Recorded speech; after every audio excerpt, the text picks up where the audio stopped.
Assalomu alaykum, hurmatli tomoshabin. Kanalimizga xush kelibsiz. O'zbek shou-biznes olamidagi eng sara yangiliklarni bizning kanalimizda birinchilardan bo'lib kuzatib boring. Komik va dramatik rollarni maromiga yetkazib ijro etadigan aktrisa Bahora Arslonova bu yil 35 yoshni qarshiladi. Tinchlik ortida 101-reys, Ona qizim, Isnod va Zurriyot kabi qator film va seriallarda mahorat bilan suratga tushgan aktrisa hayotidagi kutilmagan sirlar ommaga oshkor bo'ldi.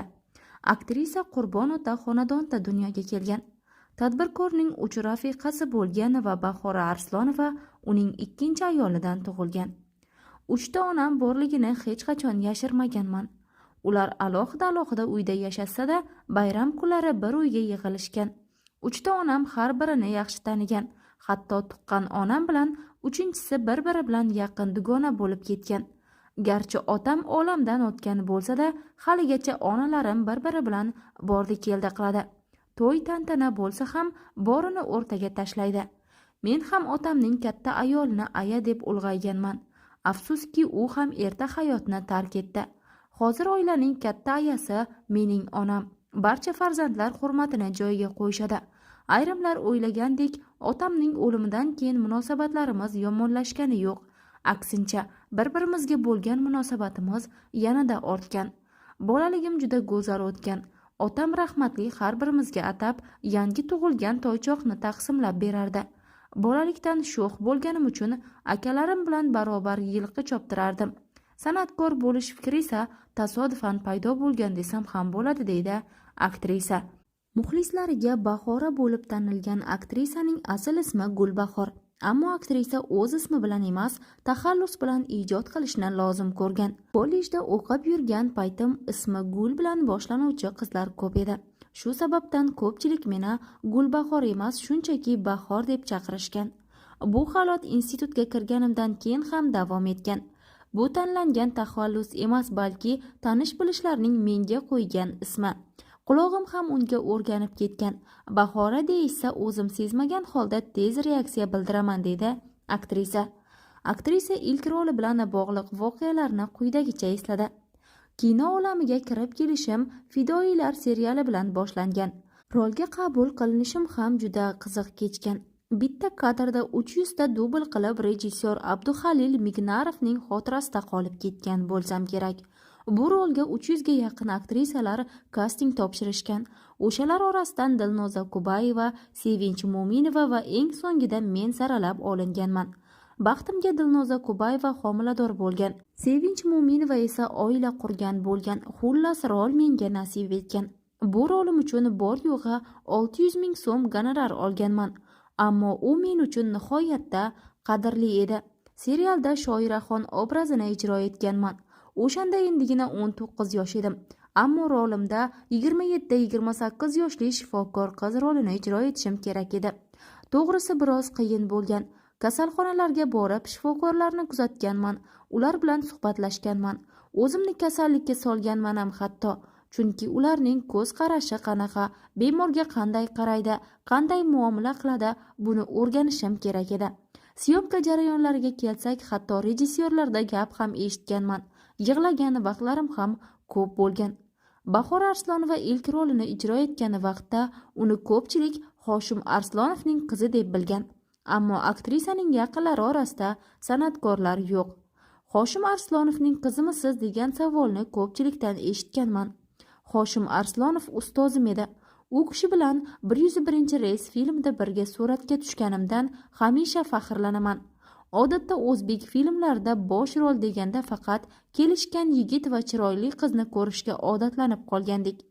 101-reys filmining bosh qahramoni Hoshim Arslonov bu boradagi qarashlarimizni o'zgartirdi, deydi Bahora Arslonova. Aktrisa ovozi qo'polligi uchun ko'p yigitlar sevgi izhor qilib, keyin fikridan qaytgan haqida so'zlab berdi. Institutda o'qiyotganimda juda ko'pchilik sevgi izhor qilgan. Boshida sevib qolishardi. Gaplashganimizdan keyin ovozingiz qo'pol ekan deyishardi. Men ovozimga o'zgartirmasdim. Eldidodagi Dilniyoz boshida meni sevib qolgan. Keyin esa keling, singlimdek bo'lib qoling degan. Men ham xo'p deganman. Chunki yo'q demaysiz-ku. U juda yaxshi inson. hozir ham bir-birimizni ko'rsak gaplashib ketaveramiz. Bizning davrimizda sevgi, otashin muhabbat deganlari faqat kitobiy bo'lgan. Xat yozishgan, masalan, institutda bir-birimizni ko'rib qolsak ham xuddi ko'rmagandek bo'lib o'tib ketaverganmiz, uyalganmiz. Akamga shuni sevib qoldim aka deb aytgunimcha necha kun uxlamaganman. Akam kimnidir yaxshi ko'rib qolsang ayt derdi. Eslaydi aktrisa. Bahora Arslonova 2018-yilda asli samarqandlik, ammo uzoq yillardan buyon Rossiyada yashaydigan Sherali Boboqulov bilan oila qurgan. Aktrisa turmush o'rtog'i bilan qanday tanishganini va Rossiyada kechgan hayoti haqida quyidagilarni gapirib o'tgan. Taqdirda bitilgan bo'lsa juftlar baribir uchrashar ekan. Turmush o'rtog'im san'atdan butunlay yiroq inson. Sport uning jon va dili. Qaynopam bilan 4 yil birga o'qiganmiz va to'ylari munosabati bilan uylariga mehmonga borganman. Kinodan butunlay yiroq bo'lgan inson meni ko'rib, shu qizga uylanaman degan ekan. To'ydan avval turmush o'rtog'im Sankt-Peterburgda shahrida yashardi. Men ham bir muddat u yerda yashadim. Ammo yaqinlar sog'inchi va ijodim sabab O'zbekistonga qaytib kelishni so'radim. Ammo bu qarorimdan haligacha afsuslanaman. Turmush o'rtog'im ham siz sabab sportdan va o'zimni topgan Sankt-Peterburg shahridan ketdim deb gapiraveradi. Gapini hazilga yo'yaman, ammo baribir qarorimdan afsuslanaman. O'zimni ranjitish uchun ham tavakkal qilishim kerak edi deb ko'p o'ylayman. U yerda rejissyorlik bo'yicha tahsil olib, Zahiriddin Muhammad Bobur haqida film olarmidim deb afsuslanaman, deydi aktrisa. Ayni kunda 2 farzandning onasi bo'lgan aktrisa bir paytlar depressiyaga tushgan va san'atkor dugonalarining gap so'zini qiynagani haqida gapirib o'tdi. To'ydan keyin 2 yil homilador bo'la olmadim, chunki menga shifokorlar bola bachadoni deb tashxis qo'yishganda. Shu bois turmush o'rtog'imga ajrashishni taklif qildim. Chunki farzand ko'ra olmayman va turmush o'rtog'imni ham baxtsiz qilaman deb o'ylagandim. Bu his qanchalar og'ir ekanini farzandli bo'lishni kutayotgan insonlar juda yaxshi biladi. Shu bois ilk homilamni atrofdagilardan yashirib, o'zimni oilamga bag'ishladim. Buni san'atdagi dugonalarim turlicha talqin qildi. Hatto san'atdan ketganim, o'rnimni yo'qotganim haqida ham gap so'zlar bo'ldi. Turmush o'rtog'imga ulardan ranjiganimni aytsam, hammasi yaxshilikka, atrofdagilarning ichidagini bilib olding deydi. Ishonasizmi, o'sha paytda yonimda san'atdagi qadrdonlarimdan hech kim qolmadi. Farzandim dunyoga kelgach, asta-sekin rejissyorlar seriallarga taklif etishni boshladi. Ijodimga bo'lgan munosabat avvalgidek yaxshilangani uchun atrofimdagi insonlar soni ham ko'paydi, deydi aktrisa. Aktrisa bolalikdan tarixiy rollarni ijro etishni orzu qilishi, ammo dugonalar shou ko'rsatuvdagi roli sabab unga bunday rol berilmagani haqida gapirib o'tdi. Tarixga qiziqsam-da birorta tarixiy filmda suratga tushmaganman. Ammo ot sporti bilan shug'ullanganimni va qilichbozlik bo'yicha malakam yaxshiligini rejissyorlar biladi. Ot bilan bog'liq murakkab tryuklarni ham qiziqinchalik bilan bajarishimni bilishadi yaxshi. Ammo rolga taklif etishmaydi. Kastinglarda ishtirok etishdan og'rinmayman. Ular aktyorni o'z ustida ishlashga, izlanishga undaydi. Ammo kastingdan kutilgan natijaga erishmagach, hafsalam pir bo'ladi. Film olingach atayin ko'raman. Men xohlagan rolga kimni olishibdi, u qaysi jihatlari bilan mendan ustun edi degan savollarga javob olishga harakat qilaman. Ming afsuski, maza qilib ijro etadigan epizodni qoyillatmaganidan keyin achchiqlanaman. Rejissyor Ibrohim Rasulov shoira Zulfiya xonim haqida film olishni aytib, kastingga taklif etdi. Oradan ancha vaqt o'tdi, men kastingga ijodiy tayyorgarlik ko'rdim.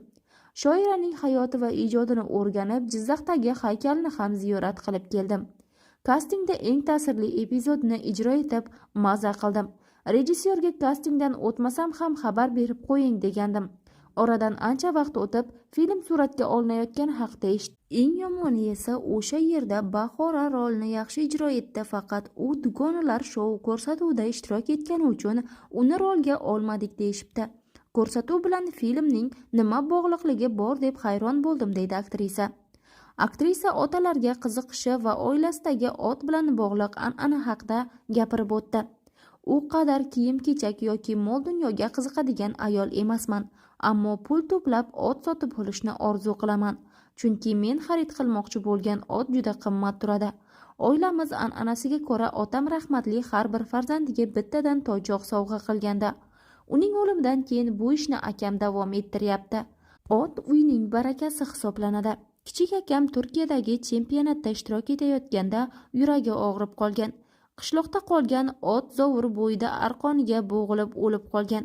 O'shanda yoshi kattalar akamning boshiga tushishi mumkin bo'lgan kulfatni ot o'ziga tortib olganini aytgandi.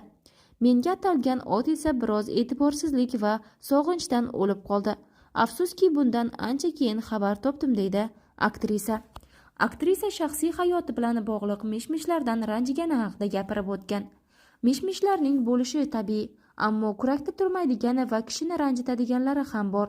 Masalan, meni ancha vaqt eri soxta pul evaziga yollangan, oilasini bahora boqadi eri Alfons deganlar ham bo'lgan. Bu gaplardan turmush o'rtog'imdan ko'ra ko'proq men xafa bo'lganman. Turmush o'rtog'im ishlaydi, avval ham yaxshi daromad topadigan inson bo'lgan. Bundan tashqari oilaviy biznesni ham yo'lga qo'yganmiz, deydi aktrisa. Aktrisaning bir qiz va bir o'g'il farzandi bor. Hozir esa u 3-farzandiga homilador ekanligini o'z sahifasida e'lon qilgan. Hurmatli tomoshabin, video roligimiz ostida bir dona like tugmasini bosib qo'yishni hamda ijodkorga ijodiy zafarlar tilashni yodingizdan chiqarmang.